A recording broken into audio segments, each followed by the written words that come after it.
I smiled proudly. Steve maintained his cool, as did the children who looked out casually at the crowd. They didn't act like 10-year-olds, but neither were they adults. I'd kept them in a pre-puberty state so they wouldn't fool around with each other. They didn't mind. All of life experiences in the ordinary world were still ahead of them.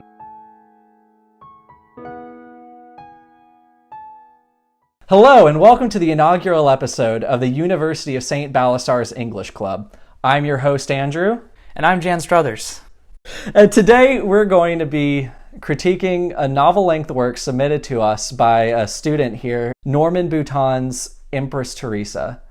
Now, Norman, this is a monumental work, and it has seminal, I would say. It's a real woman's story. Full of ideas. So we're really glad to get the opportunity to critique this. Yeah. St. Balasar University's English Club is the creative writing critique group where we take submissions from authors who have definitely asked for our opinion. Explicitly our opinions. We're not here to tear down novels that everybody already hates. We're here to take what's salvageable and elevate it. And probably also make fun of it.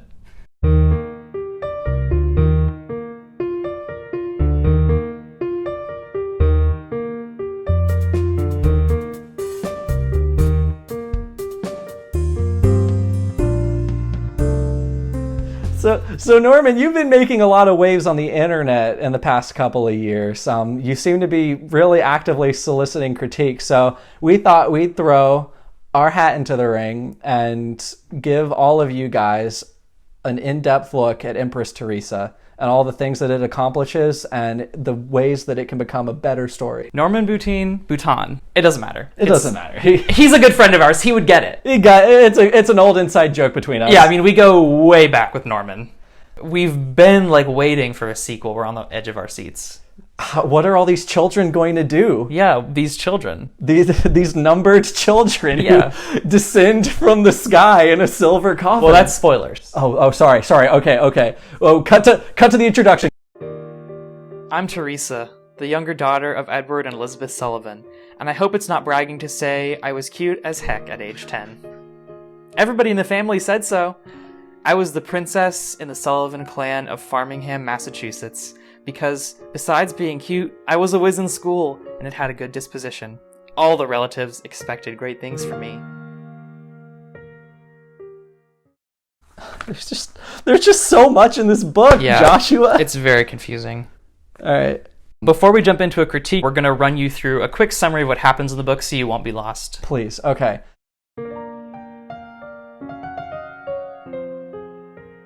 So it starts out in Massachusetts with young Theresa Sullivan. Theresa as a young girl, I think it says she's 10 years old at the beginning. She was cute as heck as age 10. That is in the book. She happens upon a fox while she's playing in the woods. Yep.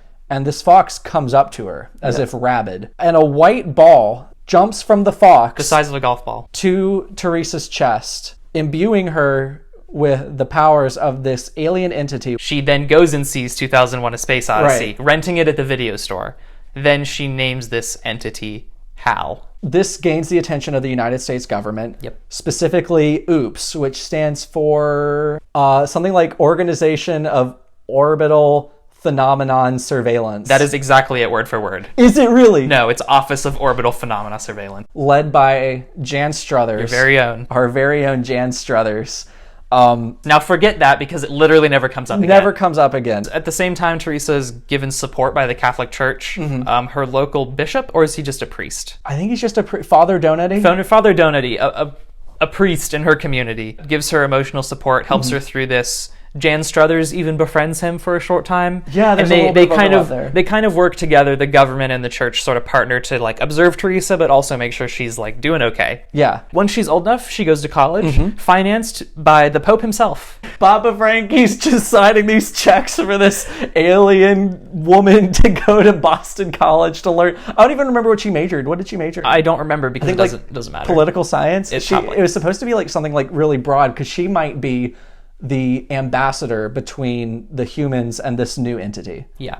It's also worth noting that at this point, Hal has never communicated with her. It's not so much a living thing as it is more like a computer program, which will be important in a minute. Yeah, all it does is it gives her super strength, like the ability to aim very well. Like she has a targeting reticule. Inner sight. At all times, I assume. Yep. And it makes her hair very thick. Yeah. Because it's retaining water. Yeah. Something like that. And it makes her basically very athletic. Yes. It's kind of like how if you read any superhero bio on like a superhero wiki page, it always says like excels in athleticism and hand-to-hand combat. It's basically like that, kind of non-specific athletic powers. She's at Boston College. She meets the love of her life, Steve Hartley, who she meets in a little black nothing dress. I think those are the words. Black nothing dress, those 4 words show up multiple times. More times than one would think necessary.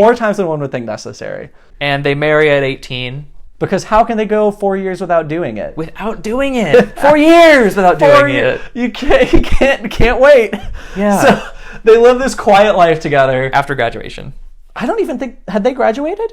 It doesn't matter. It doesn't matter because Boston College stops mattering after she meets Steve Hartley. Yes. She gets abducted after grocery shopping by, like, I guess the FBI, the CIA. A government agency. Who are very forthcoming about the fact that they're going to take her into the middle of the ocean where they will throw her into the ocean and bomb her with a nuke. Yeah, so they're going to nuke the ocean with her in it, essentially. Right. Yeah. It's because the president doesn't want Theresa's unchecked power with Hal. Yeah. Who's the old president? Martin's the good new president. Okay, it doesn't matter. It doesn't matter. There's a lot of strong women in this. There's so many strong women in this book. Which is great. So many I don't like the way you said that. So many strong women in Empress Theresa, guys. During the course of these events, she collects a trash bag of liter bottles of Coca-Cola. Which she's allowed to carry around. Because they're just like, oh, this crazy girl, she's just carrying around her Coke bottles. She's about to die. We're going to blow her up with a nuke anyways. It doesn't matter. Right. I believe the bomb explodes. She plummets into the ocean. But she survives because the alien inside of her, Hal, sort of just saves her life in a sort of non-specific way. She wakes up several weeks later in a hospital in London to find that the world is in peril. Because the wind has stopped. See, this is where you learn that Hal operates through associations. So as she was falling out of the plane, she felt the rushing wind. Hal felt the rushing wind. Hal associated wind with danger and decided, I will stop wind all over the world at once. Right. So Theresa, who has this power, now must learn to control it in order to start the wind again. Yeah. Because if she doesn't, they have about 180 days before the entire world starves. While she's doing this series of press conferences that are very repetitive and just a retread on information that we've already read, she befriends Prime Minister Peter Blair. Yep. Who... What can we say about Blair, Joshua? So... You've presumably met a British person, or met someone who has met a British person. Or have a working understanding of what a British person is. Or are a British person yourself. Peter Blair... He doesn't have a personality. He acts like a child. Right, yeah. He's really sort of like, imagine you've met someone who's met a British person. Right. And that person's describing a British person to you. That description would be Peter Blair, and if that's convoluted, then you follow it. It's Plato's allegory of the cave for British people. Yeah. So like they saw a shadow of a British person on a cave wall, and it was Peter Blair. I'm glad you said that because the only thing I remember about Prime Minister Blair is how they're doing this interview on national TV, and Theresa makes some stupid joke about James Bond. Yes. After which they both descend into this man-child with all of this power sends Theresa to live with the Parkers, an affluent family in, I guess, the countryside. Yeah, they have a manor house. It doesn't matter. It's out in the middle of nowhere, close to everything that's important to Theresa, where she has to learn to control Hal in order to start the wind again. And essentially she does this by one creating associations with Hal. So she teaches him at one point to associate throwing a coin in a bucket so that every time she throws the coin, it lands in the bucket. And basically just through this step-by-step process teaches him to associate wind with good and gets the wind to start. Which very quickly, I don't think there was a lot of fanfare. It's really not hard for her. It just takes a lot of time. And it takes a lot of time because she takes several vacations, such as to France. I think she goes to Ireland. She goes to Ireland. She goes to a lot of different places while, the world is in constant danger of starving. Yeah, and she's treated like a celebrity wherever she goes. She can't get any peace and quiet and bemoans this a lot. She and Steve both are very entitled American tourists. Steve, who gets shipped over to go live with her with the Parkers. Right. From this point on, the novel takes on a sort of a picaresque episodic structure.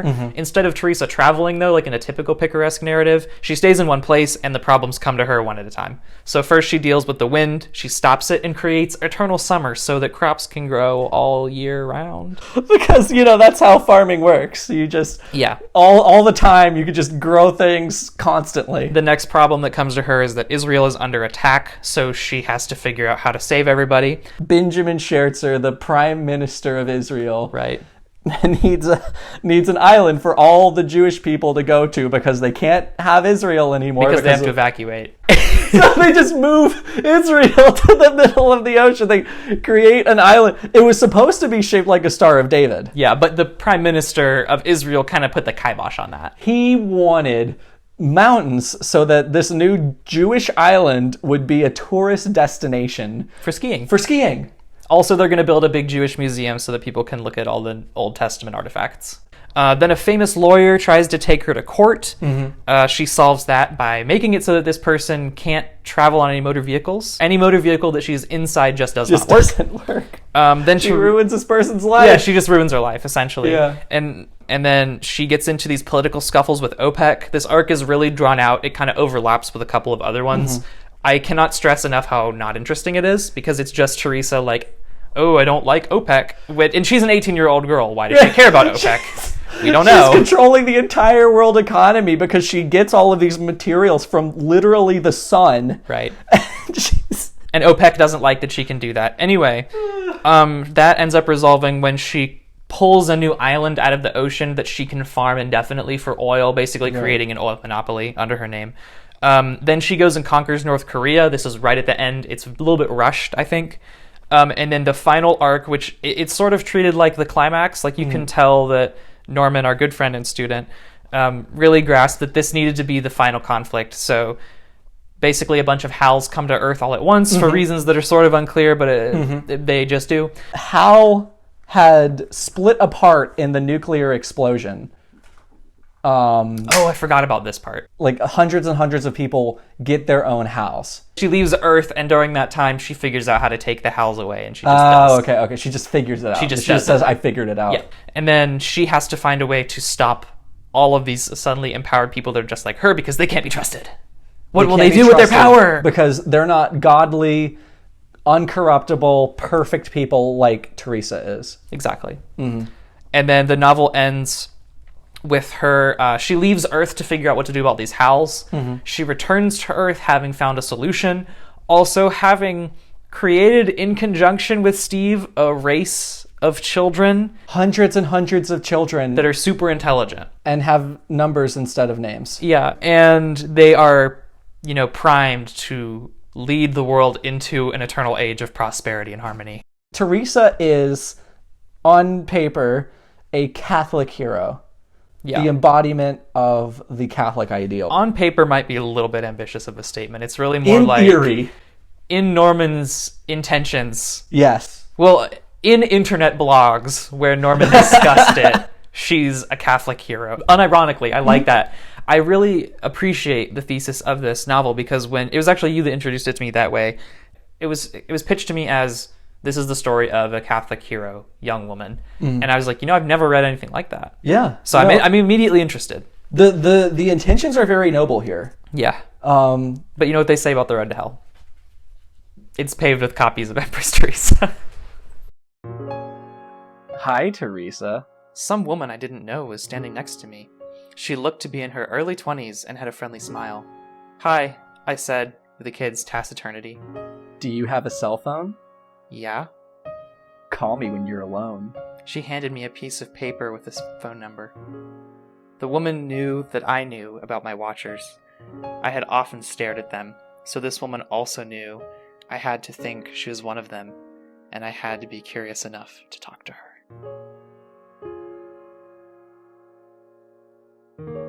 So, as you can tell, there is a lot to dig into this, Norman. So, we're going to move into what we liked about it. Yeah. Well, I had many thoughts.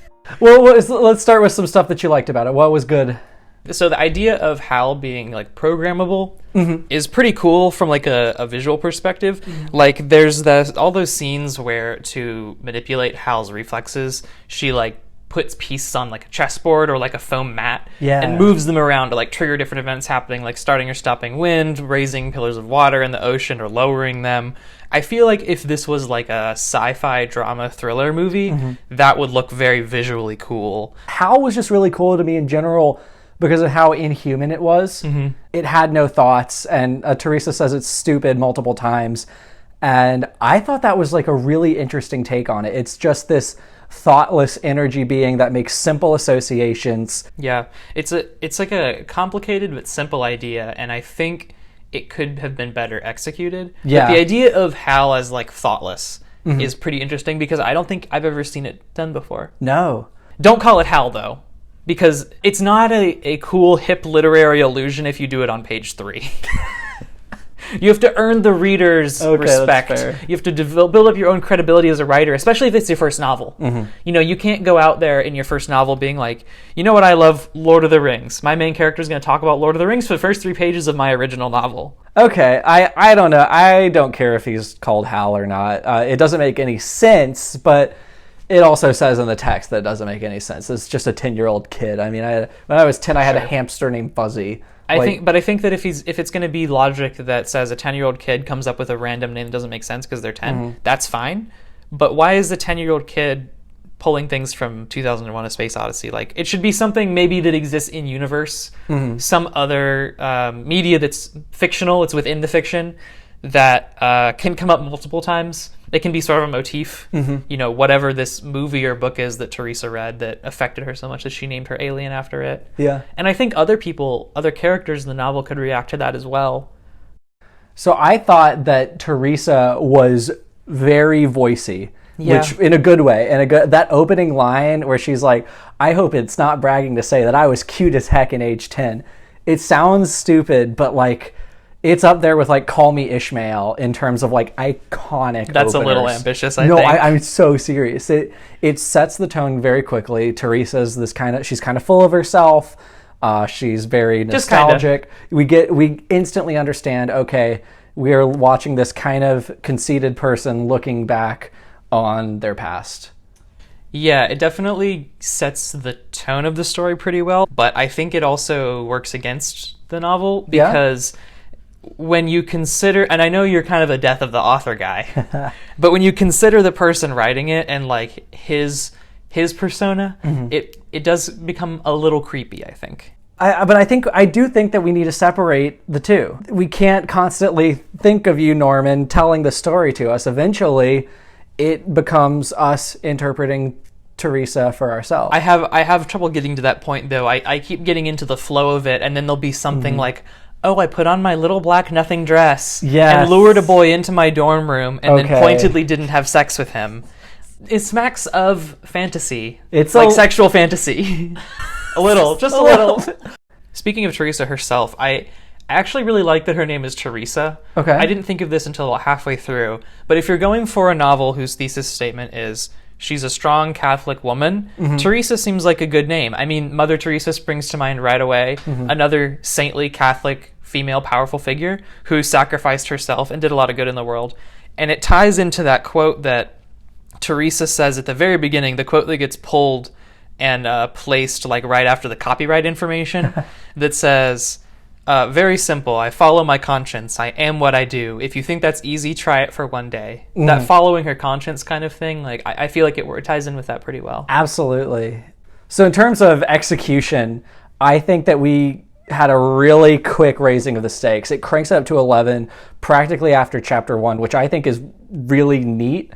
It does create some pacing issues that we'll get to, but in just that first part where we go from little girl gets magic powers to suddenly she has the weight of the world on her shoulders. That's a really quick, really attention-grabbing transition. It's definitely not too slow. It definitely avoids the mistake of the really languid first chapter. Yes. But I think you're right. It happens maybe just a bit too fast. But at the same time that it's being really fast, it's also being really slow. There's long paragraphs of things being described that aren't really important. This isn't an example from the beginning, but there's that scene where she's in the plane heading back to America after leaving London for the last time. She's like finally going back home. She and Steve are moving back to the States. She's on the plane, and then Hal shuts off the plane because he associates planes with danger because she was kicked out of one. And the novel spends like a full paragraph explaining the sort of like physiology and physics of her moving between the aisles of the plane, like because it's a big plane, it has 2 aisles, like it has the 3 rows of seats with 2, and it explains like how she got from one to the other for like a whole paragraph. Sometimes you have a specific image in your head and you want to make sure the reader gets it, and you're worried that they're gonna like, if you're worried that if you are too fast, they're gonna come at you and be like, this doesn't make any sense. Right. But she walked across an aisle, like we all understand that. And in the first chapter, there's a lot of description of like her sister, her mom, her family, which she refers to as like a clan twice. Yes. And then her family proceeds to literally not feature in the rest of the book. They're just kind of, she writes a letter one time, and then that's pretty much all we see of them. So why introduce them? Why spend all that time? Well, she has to have a family. Okay, yeah, agreed, but you don't need to give her like a whole extended family. Yeah. It's like if you did, imagine if you're like shooting a movie and the movie is about like the brother and the sister, but the first scene is like a really corny Christmas movie-esque opening where it introduces every member of the family in their own little room of the house, and like, you know, grandma's doing a puzzle and then grandpa comes in and like spills a big jug of water and knocks it all over, and then those characters like aren't in the rest of the movie. Right, I see. You wouldn't do that unless it was a satire, and I don't think this is. Hey Norman, is this a satire?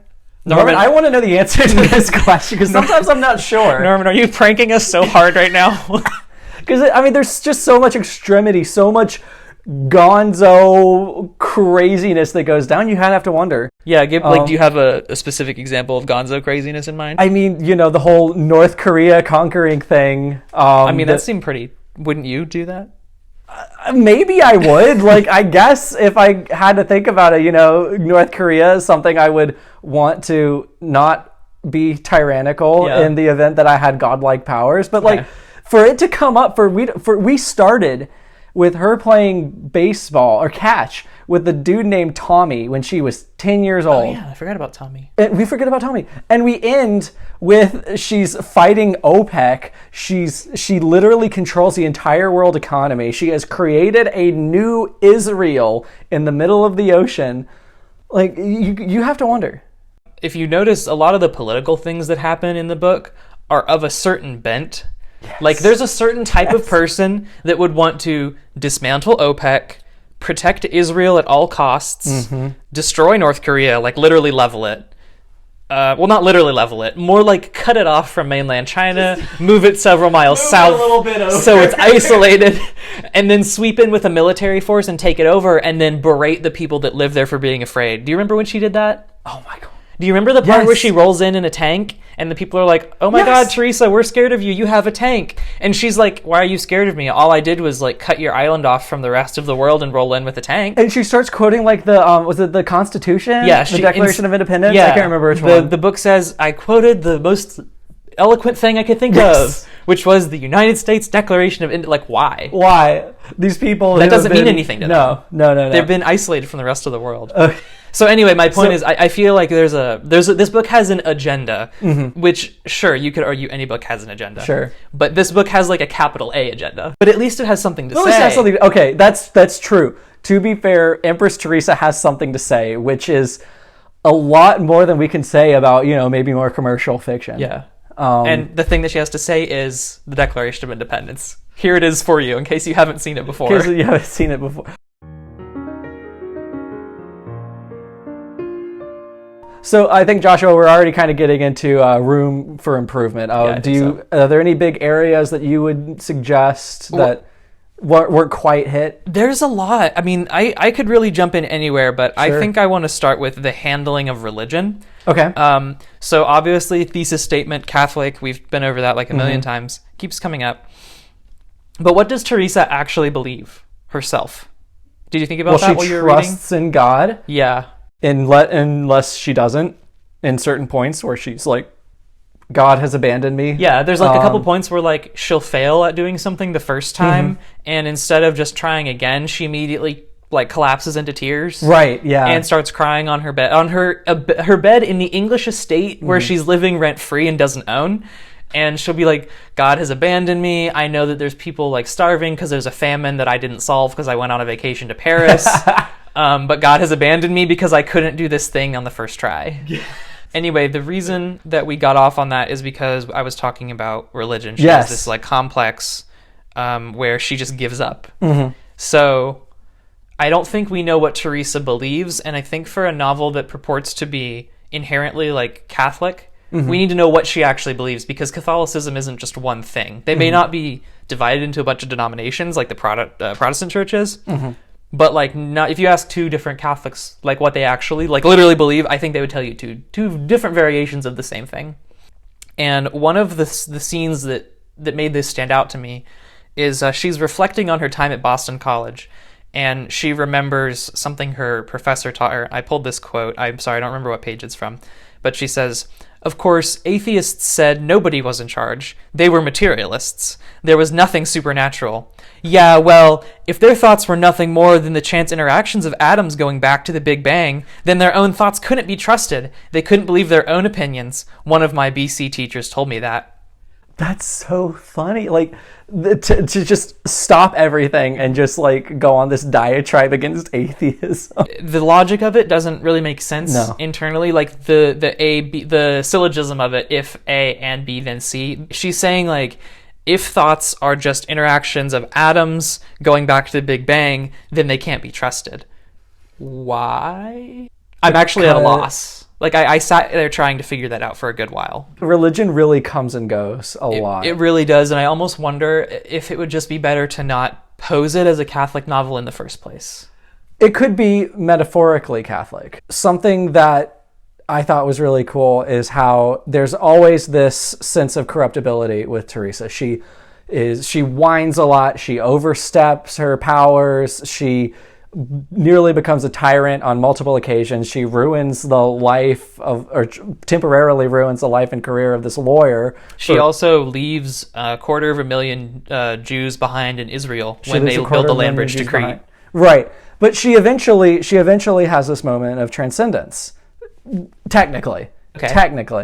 And I think there's something there. I think you could have a Catholic feeling story where she's putting in the work, she's making this change for herself in her life and becoming more godly. And it doesn't need to be expressly, she doesn't need to be expressly Christian even. She can just embody the ideals that Norman, I think, is going for. But I think we need to be clear about what those ideals are. It's true. So, I don't think Theresa herself knows what she believes. No. I think she's just like a stock image of a sort of, I would almost say, a secular Catholic. She's a person. She's a person that grew up in like a Catholic-dominated northeastern town. A cradle Catholic. Yeah, sure. At one point, this town was probably actually legitimately Catholic, but now it just has a lot of people that go to a Catholic church. Right. And the values aren't really acted out necessarily. Right. Because there's really nothing about Theresa that screams Catholicism. You could really fill in any denomination of Christianity, or honestly atheism. Yeah, just take out paragraphs like this where she randomly says she hates atheism, and she could be an atheist. But Theresa herself aside, there's also the way the novel itself handles religion. Okay. There's a persistent conflation of people who are from the Middle East and or are Muslim with terrorists. Which I'm almost even hesitant to talk about. Because it's really heavy and Norman, and it's gross. so uncomfortable. It's really uncomfortable every time it comes up. I don't think the word Muslim is ever used, but like you can tell he's talking about Muslims when he says terrorists. There's this scene, it's in the OPEC arc, I believe. They've decided to flush out all of the terrorists in the Middle East, which is, where all the terrorists live. There's two people from the Middle East, according to this book, Jews and terrorists. And the Jews are in their little Israeli bubble, and they're surrounded by the terrorists. Yeah, so I think if Norman, no offense, I think if you drew a map of the Middle East, it would look a little something like this. You'd have this bubble. This is called Jews. And then around it, there's this sort of force field, or maybe you would call it like a wall or a barrier. This territory is called terrorists. And that's kind of how the novel presents the Middle East, which is bad. So what I was saying is, I was going to pull this quote. They're going to flush all the terrorists out of the Middle East. Teresa's working with a American general. I think he's like the top army dude. I don't remember how they meet. I'm glad you remember this. They do. You don't remember it because it comes and goes in like a chapter. The army is talking to Theresa, and they say, "We have this idea, this grounding trick can put terrorists out of business. If you could do that to thousands of them, the terrorist movement will die out. They may hope to be martyrs and to go to paradise, but there is no glamour in having to walk everywhere all your life." So the army has taken Teresa's idea of being able to take a person and make them unable to operate motor vehicles like she did with that lawyer, and they want her to basically apply that same programming to all the terrorist cells that exist in the Middle East. But the real reason I pull that quote is because it's terrorists that want to be martyrs and go to paradise. So he doesn't say Muslim, which, it's troublesome. Come on, Norman. Norman, we believe in you, but you can't keep doing this to us, man. You can't keep doing this to us. Can we talk about Steve? I would love to not talk about terrorism anymore. I would love to stop talking about terrorism. Steve Hartley is never funny. Right. I have this feeling, Norman, that like he's supposed to be like this comic relief character, and like everything he says is either creepy, not funny, or a combination of the two. Can I pitch a theory to you? Sure. It's almost like Steve Hartley is an older man who is interested in an 18-year-old No, woman. Don't say that. It's almost Don't like say that. Joshua. It's almost like that. Steve, with his bachelor's degree in physics, Yes. somehow like when they're working with like the chemical composition of the sun, I could not keep track of this, Norman. They're drawing like helium and carbon and gold at one point. Gold at one point. Was gold from the sun? I believe so. Okay. So there's all these like materials, and Steve is like the one who comes up with all of this. I think he helps come up with the calculations that make fixing the wind like feasible mathematically. Like, where's this guy coming from? Well, he has a BA in physics. Hey, listen, if you're out there and you have a Bachelor of Arts in Physics, don't comment anything. Please tell us if you know how to stop the wind. That's the weird thing is like authority figures reach out to Theresa when they want to stop all the terrorists. Right. But like there's not really an instance in which a scientific authority says like, hey, Theresa, we know you want to stop the wind. We know you want to raise pillars of water out of the ocean to create rain. We can tell you like how to do that safely, hypothetically. Yeah. But that doesn't happen. No. Instead, we get Steve like, well, according to my calculations, like, who are you? Who are you, Steve? Who are you? You're just a man who loves to see Theresa in her little black nothing dress. Like, the little black nothing dress. Why are you here? I want to know how many times that phrase is used in the entire text. Do you want me to Control F right now? Listen, tell me right now how much. Little black nothing. 3 times. Okay, so it's not as much as I thought, but like it's enough to like have burrowed into a trinity. my brain. It's a trinity.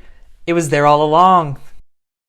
Can we talk about Paris really quick? Yeah, we can talk about Paris. Okay, so for context, it's when it's during the wind arc. In the wind arc, she's trying to bring the wind back. I think it's like the first couple days that she's at the Parker estate. She's just like, screw it, I can't do this anymore. Me and Steve are going to Paris. Yes. And then she just proceeds to talk about all the reasons that Paris sucks. Yep. And it's so funny. She was like, there's no chipmunks, and then there's the thing about the restaurant where they like ignored her because she was like dressed in like they go to a restaurant clothes. And she's dressed up like a normal American person would be dressed up. It's a fancy French restaurant, like a cafe on the that main Paris street that I'm not going to say because French isn't a real language. They go there And the people ignore her because she's dressed like an American. I think they even say that she's wearing normal American clothes. No, they specify. Yeah, and so like the wait staff ignore her. So she and Steve are about to get up and just go, but instead she kind of like disrobes herself like she's Jesus, revealing that she's like not concealing her identity anymore. It's me, Theresa. Yeah. It's kind of like the Transfiguration in the Bible a little bit, where she just kind of like unveils herself, and everyone goes down on one knee and is like, Theresa, we're so sorry. Will you please forgive us for being rude to you that one time? The Parkers like make a greenhouse for chipmunks to live in, right? And she learns to feed them. It's like a Disney movie. Yeah, she does do that. Anyways, let's talk about the pacing, because I think that's something that we've been touching on a couple of times, and just the amount of things that Theresa does over the course of the book, and just how that makes the entire second half a complete slog. Some of these arcs could be their own entire novel. Some of these arcs shouldn't be anything. That is also true. Not exist. The OPEC arc doesn't need to be here. Why? Why is there so much about oil? Yeah, so the OPEC arc is really bizarre, because whereas I think all the other arcs deal with an actual sort of physical, like terminal threat to the Earth's existence, the OPEC arc is, those price-fixing Middle Easterners, we can't trust them. Those crazy guys. Again, more xenophobia on the part of Norman. We're really rooting for you, man, but you can't keep doing that. You can't be racist, Norman. It doesn't work. Yeah, it really doesn't. Not in the year of our Lord 2020. Not in Anno Theresa 2021. Anno Theresa 2021. Yeah. It's been 2021 years since Empress Theresa was first released onto the world. Yeah, spoilers. At the end, you find out that the novel is actually set in the past, and we're living post-Theresa post-Theresa. I think what happens is we have this sense of creeping tension, creeping outside of the bounds of where the tension should be. Like I said, I think it is a good thing that we get a lot of tension right at the top. There's a huge world-threatening conflict by like the second or third chapter, and she gets really cool powers within the first. That's good. The problem is we have this long book where, like I said, it becomes episodic of, here's this new thing that Theresa will do with her godlike powers that she really doesn't learn any lessons from. Nope. So I think paring down any of those, getting rid of the OPEC. Please get rid of the OPEC arc. I wonder, it would still probably have a lot of risk of being racist, but if they took out all of like the foreign countries in general and just replaced them with like a made up threat, like it doesn't have to be tied to a country, maybe it's just a anti-Theresa Freedom Fighters League. That would make a lot of sense, because this novel has a very bizarre paranoia regarding assassinations. Yes. Theresa is constantly afraid of being assassinated, and it seems like everyone around her is afraid she'll be assassinated, which on one hand is kind of a fair fear. She's very powerful. Right. Hal makes her powerful, but he doesn't like create a force field around her, so she could be stabbed in the face and die. Hypothetically. Right. She could. I don't think it's a problem that they constantly have this fear, but it's never delivered upon. We're given this promise that she is under threat. It feels like foreshadowing. Yeah, I think an anti-Theresa cell makes a lot of sense, not tied to any particular country. Even say it's a multinational group of people that hate Theresa. I could see like a large portion of the world unifying against her. People would be scared of her. Right. They would want her gone. There's other similar weird moments where people do mobilize against her. There's a couple scenes where people will start protesting against her, and the novel will randomly switch perspectives to like the streets of New York City. It'll say like, and millions of people had gathered below the Empire State Building to protest Theresa. And then it'll switch back to Theresa, and she does something cool, and then the novel will be like, and then everybody went home because they saw there was no point in protesting against her. Right. And it's like, it's very hopeless. It makes me feel really sad. It makes her very scary. It really makes Theresa scary. And I think the fact that she's a kind of got a dictator look going on the cover is pretty apt. It kind of sets you up for, what you're going to get into. Another thing that we should talk about is how wishy-washy the book is about the forces that work against Theresa, especially the media.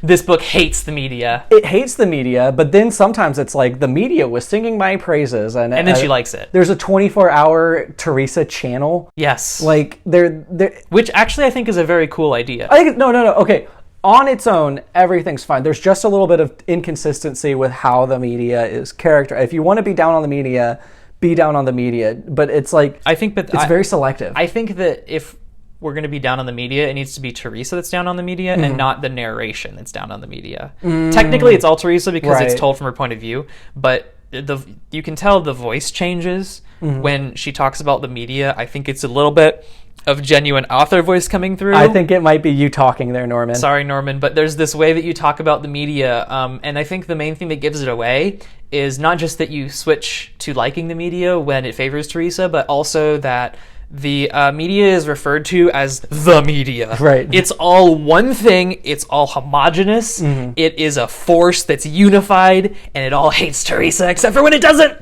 So, like, we need to realize that there's like partisan media channels. Right. We need to really pick apart what the media is. Like, I think what would make sense is if we got more specific.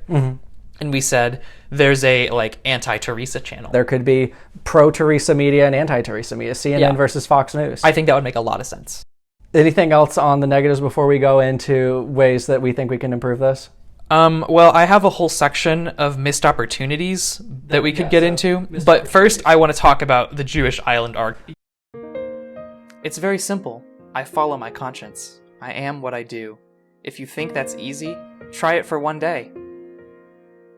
Let's talk about the Jewish island arc because it's insane. It takes up a big like part of the core of the novel, and it's just like it really hits you when you read it. Like you can't believe that this is what's happening, assuming you're still tuned into what's actually happening. Right. You haven't like totally just zoned out. If you haven't checked out at this point, you're already doing pretty good. Yeah. So Israel is under threat, and the only way to save all the Israelites. The only way is to raise an island in the Atlantic Ocean to which they can all evacuate. How are they going to get there, you ask? Theresa has infinite power. She could get that. She could teleport them, presumably, right? She could literally do anything. Literally anything. Literally anything. What she does is she creates a land bridge across the Mediterranean from Asia Minor to Crete. Now, you might be wondering, why Crete? Well, because once they get to Crete, there's going to be a major airlifting operation to get them all the way to Jewish Island. That's capital J, capital I, Jewish Island. That's what it's called. And now, what about like Crete, Greece? How is this like sort of airlift operation going to be coordinated? Not addressed. Okay. So like, what? Like how? So like what? Greece isn't consulted about this. Their cooperation is taken for granted. Because it's Theresa. The European Union isn't consulted. Their cooperation in this major airlifting operation of a whole country's worth of people is just taken as it's going to happen. And apparently it does because later in the novel, Prime Minister Scherzer of Israel like phones Theresa from Jewish Island and is like, everything's good over here, ma'am. Like, is it? Thanks for the new Jewish island. We have a lot of skiing. Yeah, we have a lot of skiing. Have a lot of fun. Why just move them away from the problem? I mean, you could be militant about it. You can just eradicate the terrorists. You could eliminate the underlying conditions that cause terrorism in the first place. Like, there are so many solutions to this problem that don't involve Exodus. This is literally just Theresa living out Old Testament power fantasies. Yeah, it is weirdly Old Testament. I think do they make a joke about the Exodus in there? Oh, yes. But it's not a joke. It's like, can someone say Exodus? Like, it's literally that. Yeah, and also the fact that the Jews are expected to walk across the land bridge. Yeah. And we know they're expected to walk because the novel, like, outright addresses it. Yes. It says, like, how are we going to walk? And they just do. They just do. Also, we know that the government of Israel isn't really prepared because Prime Minister Scherzer, like, calls Theresa and is like, how's this gonna work? And she's like, nah, you got it. You're the government. You're the government. You don't need my help. You got this far. Clearly everything's going fine. So like, what about people who were like in critical condition in the hospital? How are they just gonna wheel the bed out across the... Well, no, they say they leave the indigents and they leave the people who didn't want to go. They just stay in Israel. That's true. They do just leave 250,000 people there to die. Because the implication is that as soon as Israel is abandoned, it's flooded by its neighbors. Aren't there, parts of Israel as a land that are holy. You can't just... Yeah, it's not like Israel is a people, not a place. Like, there are things in Israel, unmovable landmarks. You say. Okay, well then why didn't Theresa just move physically Israel into the Atlantic Ocean? That's a good point, because she does on later occasions she raises a land bridge. She raises a land bridge. She moves North Korea south. She tilts the entire axis of the planet to make eternal summer. It is weird that she doesn't just sort of take Israel and put it somewhere else. No, it's not weird, because this is Exodus. This is just but it would still be Exodus. Interpretation of the Bible. It's still an Exodus. The land is exodusing. I guess. It doesn't make sense, and I'm kind of lost on thinking of ways to actually improve it, because it gets off on such the wrong foot. It needs to be totally rethought. This is what I mean. This is what I mean about having not real problems. Like come up with an anti-Theresa multinational conglomerate. Because the second that you start having these problems, you can still invoke Exodus, still keep all this weird religious stuff, make up the countries, because there's no way this could be done right. Yeah, it's going to get political either way, and I think it's not going to be handled great. A lot of books are written with the advantage of hindsight, or they're written from the perspective of somebody that's like at the hands of the oppression. So like while I feel like a book like this from the perspective of somebody that like lives in Israel would be super different. I think because they actually have experienced like the strife that's going on over there, they probably have a better understanding of the nuance of it. And so they'd be able to represent it better.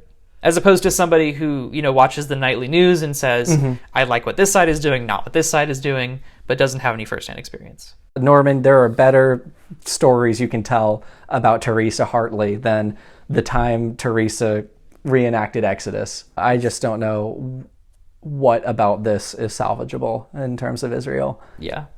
So you're saying Israel's... Take this part out. Did we talk about how Theresa doesn't sound like she's 18? We've touched on it. If you want to give me a little bit more context into that, I can forgive it because I have some headcanons that I'll get into. I think the obvious counter-argument, before I even get to state my point, is that, well, she's not typical 18-year-old. She has the power of God, invested in her. So, of course, her perception is going to be different. She's going to be a little bit more adult. But I don't think that necessarily means that she's interested in, like, OPEC and oil politics. It's weird that she's 18 and, like, plugged into, like, what's going on with OPEC and oil price fixing. But aside from the things that she talks about, the way she talks about things is super weird. There's a scene late in the book where she's trying to figure out if she can make herself immortal by fiddling with molecules. And she says, there were umpteen golly gee drillion molecules in the glass. Umpteen golly gee drillion. Only an old white man would write that. Yes, there are these parts that are clearly just Norman without any sort of characterization. But I don't think that she should sound like an 18-year-old. Okay. Not just because of, she's not a normal 18-year-old, but because there's this presupposition that she's speaking as a over 600-year-old person. Oh, you're saying this is narrated from far in the future. Canonically, it is. I mean, we are talking about it's past tense, and sometimes it's past tense, and it ends 600 years in the future when she's achieved this weird transcendent state. It's a child-based government. What's the Greek word for child? Because we can come up with a new government name based on that. I don't know child. I know boy and girl. Okay, what's boy? Pythie. Yeah, it's a pydagarchy. We'll call it a boyagarchy. Yeah, it's a boyagarchy. Oh, yeah. And the ones that are ruled by girls are girligarchies. Girligarchies. Yeah. Okay. It's perfect. There's literally nothing wrong with that. No, there's nothing wrong with that. Okay. I think if we take out the old people talk, but we keep her sounding a little bit uncannily old, there's nothing wrong with that. That makes sense, but I think then if we're going to do that, we need to not have a scene at the beginning where she's like, I'm Theresa, and I'm ageless as the stars, and you like get this image of her floating in space like 10 million years from now, but you need to I think we need to know either through context clues or something that this is... so put it in the beginning. Yeah. Okay. I see what you mean. Honestly, though, I'm Theresa, ageless as the stars. That's kind of a cool opening. It's not as good as I was cute as heck at age 10, but you're right. It's up there. Listen, Norman, if you want it, it's on the house. It's on the house. From here on in, you got to pay, but this one's on me. It's in the spirit of generosity that St. Balasar himself would have wanted when he founded this university. There is no irony between Theresa being called perfect versus anything she does. There's none of her actions speak to perfection. Yeah. And it's never called into question except for that one lawyer who she Mm-hmm. like makes a fool out of. Right. And I don't even mean like in terms of like better writing could have made it more convincing. I mean, like you said, she breaks down and cries all the time. She doesn't know how to act in Paris. There's all of these things that like are just objectively not perfect. So when you hear Peter Blair is a big proponent of this. He's very pro Theresa. He's very pro Theresa. And Steve talking about how perfect she is. You gotta wonder, are we talking about the same person? Yeah. I want to brief aside. I think if we were to have sort of an anti-Theresa cell, I think we could really bring out the characterization of someone like PM Blair. Because if he's so pro Theresa, I think there could be a scene in which like he quashes some kind of like anti-Theresa uprising, and it makes him look real bad, like really cruel. And then it would make Theresa have to question like, these are my supporters, are they good people? And it can galvanize an even bigger anti-Theresa movement after this event. And her reactions would really, bring home the fact that like she's not perfect. Right. No matter how many people say she's perfect. Do you think maybe like it's almost like other characters around here have been brainwashed? What if Hal does that? Makes people who's near to like the people that he's inside like them. That would be interesting. That would be it would be hard to bring that to the fore. It would be really hard. I mean, unless Theresa was like, concept. Why is everyone always so nice to me? She acknowledges really it. Weird. I don't like it. Steve's been acting different. We used to do it all the time. We couldn't wait 4 years. We couldn't wait 4 years, and now we're cold and distant.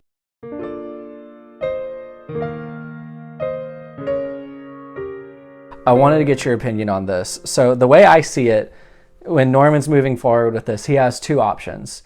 We have the option of making Theresa perfect. And with that, you can't have her as your first person narrator. You have this iconically perfect Superman-esque character. It's told in third person or first person through the lens of some other character, Steve or Jan Struthers, and they observe the actions of this larger than life character. You could also, and I think we're almost there, is have Theresa just be self-aware about it. Yeah. And be like, oh, I sure was being selfish, or I sure was being an asshole. I just think it would be interesting. I think it would be more true to the Catholic bent. I think it would be better development for Theresa if we had this retrospective kind of bent on it, where she is critical of herself in the past. You know what they say, like power reveals. And this is an opportunity for a very optimistic story. What if infinite power revealed that someone is good? That would actually be very interesting. Well, it'd be different. There's no sense of space in this novel whatsoever. No location ever really gets described very thoroughly. When they enter the Parker Mansion, which is the English countryside house where she lives while she's in England, we get a description like, oh yeah, there were some nice paintings that were old, and a statue and an urn. And it's like, that's good enough for me. Like, we need... Just use your imagination, Joshua. Yeah, I mean, well, you're reading the book. Why don't you just use your imagination? Come on, that's what books are all about, isn't it? So, really, like, the only time that I can think of that we get a really good physical description, aside from when it's like, she's describing how she, like, raised up a land bridge, is when she's crossing over from one plane aisle to another, and we get this riveting description of her walking between seats. There's a lot of fat in this book. A lot of fat. I mean, honestly, cut France, cut all the she goes to like Neuschwanstein. Oh, I forgot very about that. briefly. Yeah. And I don't even remember what the context is. Neuschwanstein. Yeah, she goes to Oktoberfest. Yeah. So I would say, cut Joan, cut Scherzer, cut North Korea. where it becomes episodic, especially, you're just doing yourself a disservice here. I feel like at one point this was intended to be like a sports novel, because at the very beginning, I don't think we mentioned this in our summary, she uses that reticule that she has in her eye to get really good at softball, or is it baseball? And like this is a major feature for like the first, I don't know, 3-4 chapters, and then as soon as she graduates college, it goes away, never to be seen again. With everything that you put in here, you have... you open yourself to new issues. You have an onus of establishment, and you have an onus of consistency. Yeah. And there's too much that he needs to keep consistent here. There's too much that Theresa does.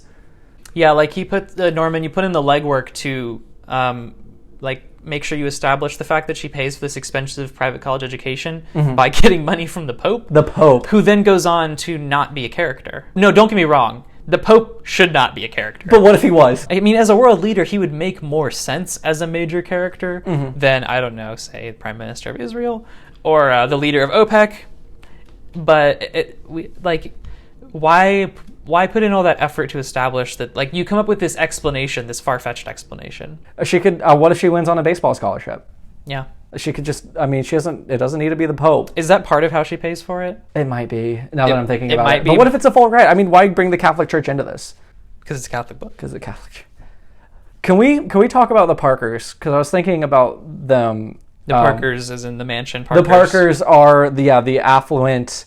they might be lords, dukes. They're landed aristocracy. They're landed gentry. Peter Blair sends her to live with them. I think they're dumb. I think it's stupid that they're rich. It instantly removes all tension. There's way too many of them. Yeah, I think there's like 5 people in There's the like family. 5. The kids and show there's up a butler. twice. There's a butler. Arthur. That is a stereotypical British person. Yeah, you're right. He actually does say like old boy like a couple of times, and it's like it's embarrassing to read. It's really embarrassing to read. So what if hear me out.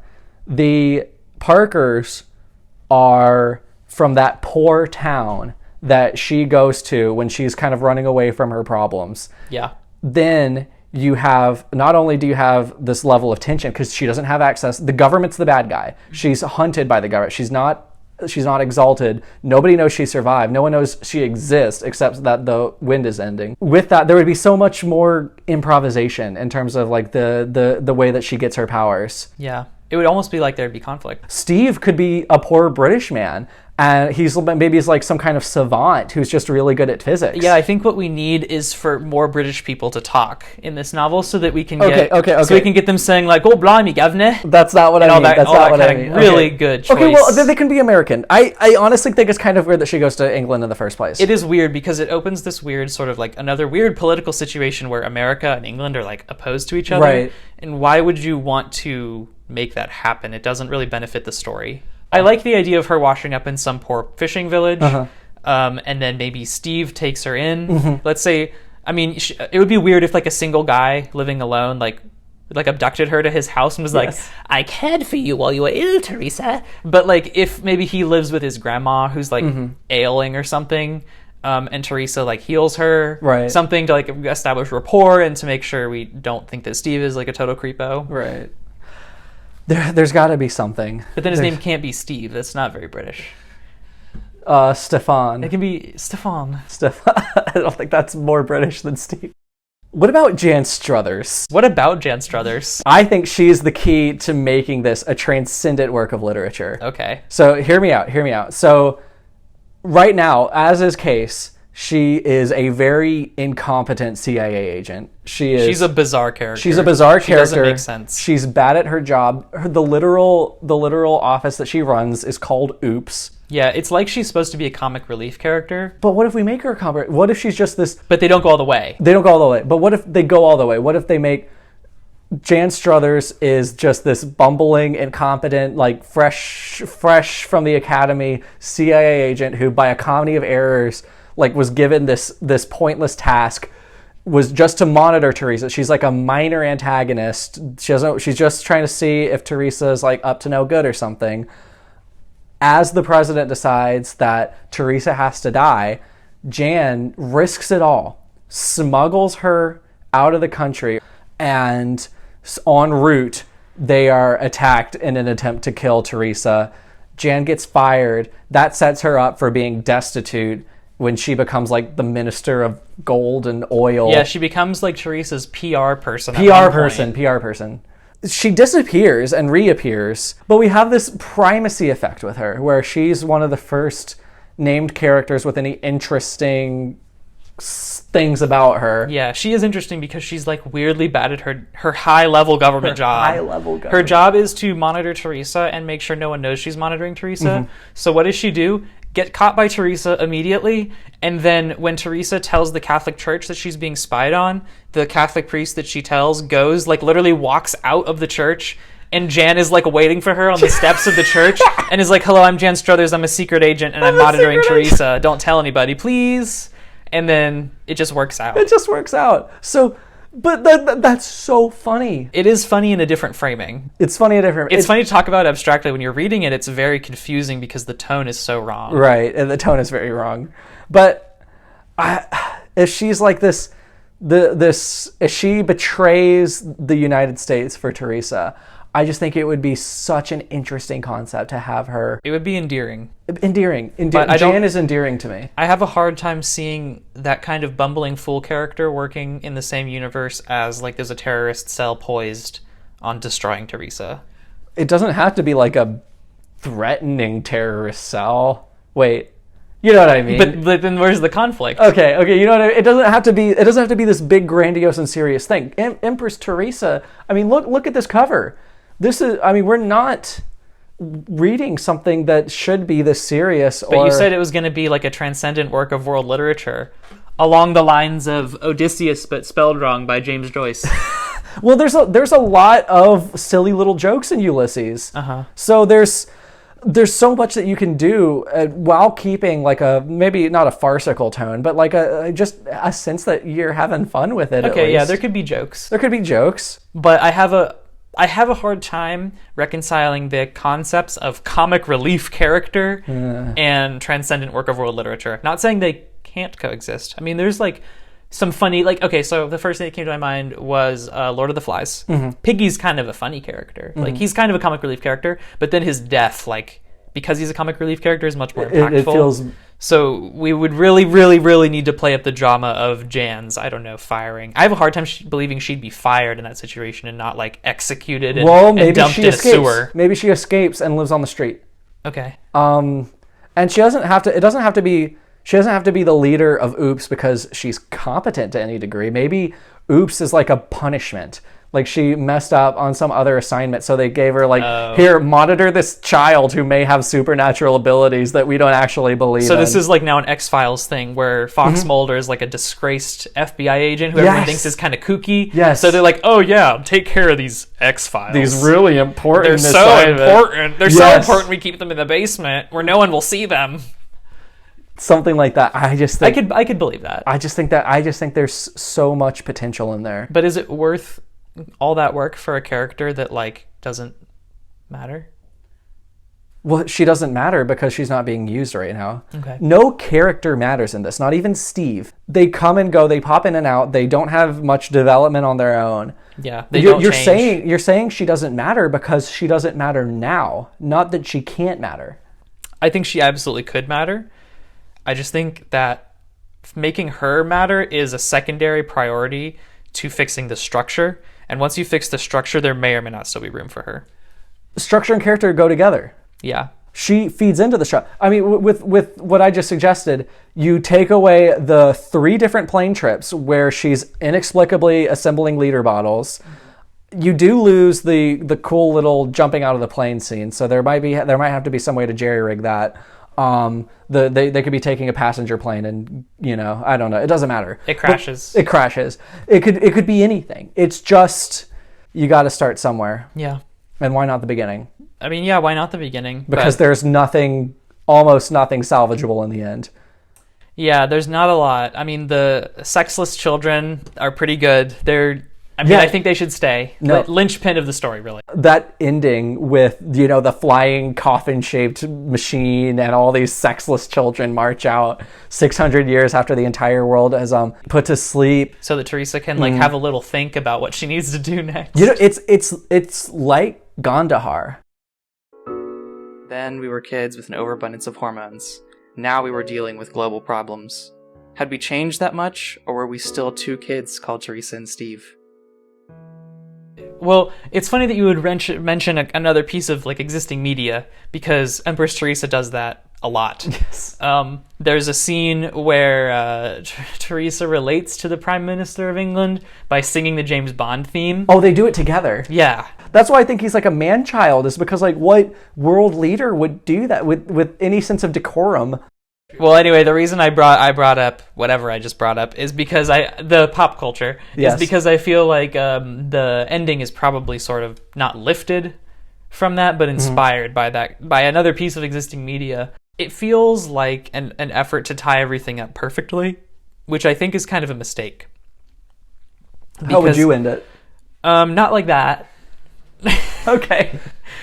A good novel, whether the ending skews happy or sad, needs to have a little bit of the other. Bittersweet. This idea that Theresa can just descend from heaven with her army of children that she and Steve produced together. Over 600 years. And then they just fix everything. Yay! It feels unrealistic. It undercuts the inherent complexities of issues like terrorism. Because realistically, even if these children do each have the equivalent of 100 college degrees, how are they gonna like stop terrorism? Like, short of actually like chemically altering every human's brain so that they don't have aggression anymore. Maybe that's what they have to do. But if they do that, then show it, and then you have to wonder: do we want this perfect world? And then it becomes interesting thematically again. So if maybe they do the perfect world thing a little bit like towards the 75% mark, and then they deal with like the fallout from that for 25%. I think that could be really cool, where maybe Theresa like gets sick of everything and leaves 75% of the way through the novel, like you're saying. She comes back and everything's perfect. Right. She left it perfect. Maybe she makes everything perfect and then she leaves. She's like, my work here is done. Everyone just be chill. And then she decides to come back for some reason, and she sees that Earth is like really creepy now that it's perfect. Yeah. Oh, and she like has to revert everything back, and she goes back to a quiet little life. It's like the hero's journey. She returns to. Well, I would hope it would be more complex than that. Oh, I think there's something interesting with that. The little circle. You have this chiasm of, you start with a simple Theresa. She becomes this god, and then she is changed by this experience and goes back to being simple Theresa, knowing this magical adventure that she went on. Maybe she realized that she wasn't put on this earth to create heaven on earth. I think that it would be interesting if her children were the threat for the last section of the novel, because she's created and programmed them to create this perfect world. And there's more of them than there are of her, and she decides that their idea of perfection is different from her idea of perfection, and so she has to try to, I don't know, get rid of them. She has to dispose of them. She has to dispose of her 204 children. I don't know. That's another thing that I feel like we need to talk about, is the specific measurements and the specific numbers. Golly gee drillion isn't specific enough for you? Okay. No. It's like he'll use very, like, they're not round numbers. Like when he talks about how many volumes of water are raised up in a water pillar from the ocean. And there are 204 howls. There's not 200. There's not 200,000. It's a very... It's not like a roundable awkward number. And it makes me... And they always talk about the fox was 15 yards away. Like, why can't he just be a little bit away towards this is something you've said about stuff I've written before. I probably have. I wonder if you just have like a weird thing about numbers. I hate numbers. How much of a working concept do we have of measurements? There's so many ways that you can qualify distances and weight and masses in ways that aren't numbers and measurements. And I think that distracts from it a lot. It feels at once childish and overly scientific. I think it lends authenticity in a sense, which I think is what you mean by saying it's overly scientific. Sure. Maybe authenticity. To say that like, oh, she raised 500 billion and 7.3 gallons from the ocean. Like, that sounds very nice. It's like a real number. It grounds you. But at the same time, as soon as somebody realizes that your math is wrong, it makes you sort of liable to having to answer for like why your science isn't lining up. And I think it ultimately does open more plot holes than it solves. Just say she raised a big pillar of water. Right. Just say she raised a heavy island from the, like, it doesn't, you don't have to go into how much the bedrock weighs. You really don't need to go into this detail. Especially if you're going to be wrong about it, because I guarantee that most of the numbers in here are wrong. None of these are right. None of these are right. I'm not going to look them up, but I know it's true. Theresa's works will be seen by all. She can only do good works if she cares at all what we think of her, and we've seen that she does. I have a little section in my notes here that I made that I call missed opportunities, because there were some points where I thought the novel was going to take a turn, or could potentially take an interesting turn, that it didn't take. The first one I know we've kind of touched on, Theresa getting corrupted. For instance, there's that scene where a lawyer wants to take her to court, so what does she do? She grounds her, she makes her unable to operate motor vehicles. A news anchor asks, who's going to arrest her? And Theresa's inner monologue is, so I could do anything I wanted to anybody, and nobody would dare do anything about it. I kind of liked that. It's a really scary thing to say. I'm not saying completely corrupted like she becomes the villain of the story, because I think that would be a very different novel. But it is something that could happen. She could at least wrestle with corruption. Because I think the threat is more interesting than the outcome of her becoming corrupted. Whenever you add something in to a story, you have to deal with it, and it becomes this huge liability. So I agree that there's a missed opportunity there, but I would caution against saying, oh, she needs to be completely corrupted by her power. I don't think we need like a Theresa turns evil arc, or like Theresa versus Dark Theresa. We don't have time for that. We don't have time for it. Yeah. Ooh, maybe, but an internal Dark Theresa as a manifestation of her temptation. Well, like a little devil on her shoulder. Literally. I mean, you talk about a Catholic story. What's more Catholic than overcoming temptation and doing the Lord's work? Oh, and then the 7 deadly sins show up and she fights them one by one. Okay. It doesn't have to get that into it, but just something, something a little Catholic-y. Yeah, a little Catholic-y. You know what I mean? Yeah, no, I get what you're saying. I just think that she should have to wrestle with this side of herself more. Yeah. Because, I mean, she's all powerful. We know power corrupts. I like your idea of an ending where instead power, like, purifies. Power reveals. Power reveals. Power doesn't corrupt. Power just allows people to be their true selves. Your true self could be a good person even if you have a temptation to be a bad person. Yeah, but she has that temptation, and then she kind of acts on it by terrorizing people. Oh, she acts on it, for sure. But then the novel presents it as a good thing, or a virtuous thing, because this lawyer was trying to question Theresa.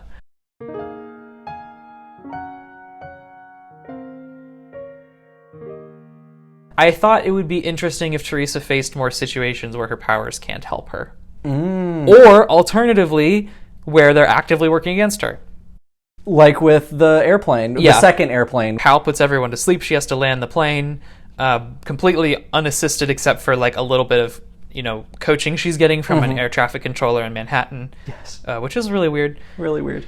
But I think that because Hal isn't sentient and she can't communicate with it, much less completely control its actions, I would like to see more situations where it either isn't helping her or is working against her. Like, say she's in a hostage situation where she's the hostage, her hands are bound, she can't manipulate pieces on a chessboard. How is she going to get Hal to do what she wants? Or what if the situation is emotional? Like, what if Steve decides he wants a divorce? Ooh, what is Hal going to do? That. What is Hal going to do about that? Yeah. I mean, Hal could kill him. Hal could kill him. Hal could, like, brainwash. Brainwash. But mind washing, that's... Mind control, brainwash. Mind control, brainwash. Him, or Theresa could consider it. She could flirt with the idea of controlling him. One of those temptation moments. Yeah, and it would that make her happy? I mean, she'd still be with Steve. I don't know. I just think that'd be interesting. I think there's a lot of room there, and I think that could... She could make Steve funny.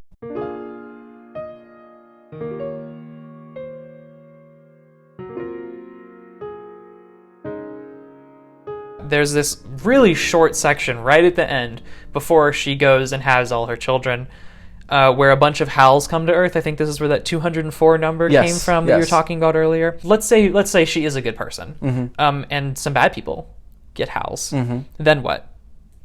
It opens the door to a lot of different options. She could have like a Superman style brawl with like the leader of the anti-Theresa coalition. Exactly. And they both have Hals.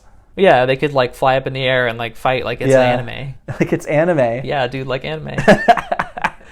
But I think also that her reaction to all of those other Hals popping up is really telling. Oh yeah. She has this like really like Gollum-esque Lord of the Rings moment where she's like, the Hal is my thing. No one else can have Hal. That's crazy. Yeah. And don't copy me. It makes her look like a child. Yeah. It's very, that's a moment where she kind of does feel like an 18-year-old because she doesn't want people copying her style. Yeah, I guess that's true. But like she automatically assumes, and so does Prime Minister Blair, and so does Steve and everybody else, that all these other people are going to use their powers for evil because they're not pure of heart. Because they're not Theresa. Exactly. And I think it needs to be justified that Theresa really is that good and that incorruptible before we get to that point, because she's done really petty things. Horribly petty She's killed a lot of people that the novelist doesn't really talk about. Right. Like those 250,000 people she left in Israel, all of the like North Korean like military people she had to trample to get into the country. I mean, that's enough right there, honestly. Yeah, I think you kind of summed it up right there. Yeah. Remember when she got all that helium and her first thought was, we're going to make balloons so you can spy on terrorists. Yes, I do remember that. I just like thinking about that moment. What year do you think Empress Theresa takes place in? I was also going to ask you this. Okay. That's really funny. Because she calls the operator. And oh, yeah. I don't remember the last time operators were a thing. And I also consulted with some old people about the specific way that she could tell that her phone was being wiretapped. And it doesn't make any sense. I might want to look into how wiretapping works. Might want to work because yours is probably being tapped right now, so it would be good to know. It's definitely after 9/11 because she wears something in honor of the victims of the 9/11 attacks. Yeah, she wears a hat. A hat, like a fireman hat. It's timeless in that way, which is the hallmark of all great literature, really. But it's not timeless. It's timeless and ageless. It takes place in a time. I just think there are inconsistencies in the way that things work. I think you could lean into that a little bit. Make it so that it is impossible to place by deliberately having things that are just slightly anachronistic, which I think would really lend itself to your idea of making some fake countries, maybe. Like, it's the real world, but there's also some fake countries. Yeah. Just to, like, mix it up a little bit so it doesn't feel so much like the author's voice is trying to, like, teach us something. Right. It can't just be the author saying it, because at that point it becomes an op-ed piece with characters. And it comes dangerously close to that point. A couple of times. Occasions. Like when she's talking about, atheists can't trust their own thoughts because the Big Bang made them. So many missed opportunities here. Yeah. What are final verdict, Joshua? What do you think about Norman Boutin's Empress Theresa? Well, a novel this big, it's bound to have some ideas. It's bound to have some potential. I mean, there's so much raw content. It would be crazy to read this and think you just have to throw it all out. I honestly really like the cover. It's kind of folk arty. Yeah. It feels alternative. I don't like that the back is literally just the cover again. Well, I think that might be a technicality from the self-publisher. Oh, okay. Was this Amazon? I think so. Or some vanity press. Oh man, Jeff Bezos, come on, man. So yeah, I don't hate the cover, and I don't know. I think there's too much of this book interested me for me to think that this is a bad book or that this is unsalvageable. Yeah. Too much of this got my attention. Yeah, I don't know if I would call it, well, it's entertaining in the sense that it keeps you occupied. Like, it's a slog. Entertained in the sense of your brain is doing stuff. You're reacting. Thoughts. You're reacting in real time. But Norman, I don't know what to tell you, man. I think you have a long way to go. I think you have a lot of potential as a writer. I think you have a great voice. There's a lot of polishing that needs to be done here. Yeah, I think polishing is the main thing.